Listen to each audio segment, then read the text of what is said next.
Amanda Madyaka uchithe iveki ezimbini ezivalele kwigumbi lakhe lokulala. Zange wakhe wacinga ukuba naye angaziwa njengomntu osuleleke iCOVID-19.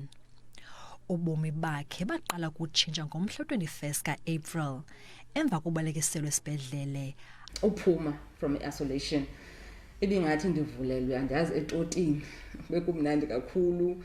Uphuma phandle ndibona unonjanana wam and phume ekuvalelekeni indenze ndakuxabisa kakhulu ukuba ndim. Namhla Mfecana ngumongikazi waziwa njenge-occupational health nurse uphile msinyane.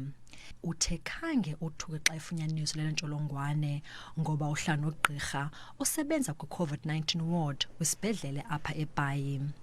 Okwamnceda ukuba azilungiselele. Ngoku uphilile kwaye usebenzisa ixesha lakhe lumkisa abantu ngale ntsholongwane, ingakumbi abantu abatsha. If singakhe sime thina ngeenyawo singabantu abatsha sifundise abantu abadala ngale nto ngoba iyaqaka kuthi sibancinci, then sifundise abantu abadala ngayo, sifundise abantwana abancinci ngayo, then sithi make sure uba wonke umntu osingqongileyo uyawulandela umthetho and uyancedisana norhulumente ukunqanda ukosulelelana. La manenekazi abubungqina bokuba umntu uyakwazi ukuyilwa le ntsholongwane. Umyalezo wabo kubantu abatsha uthi babathobele imiqathango kwaye baziphathe kakuhle. Ndingulerato Fekisi kwiindaba ze-SABC eBhayi.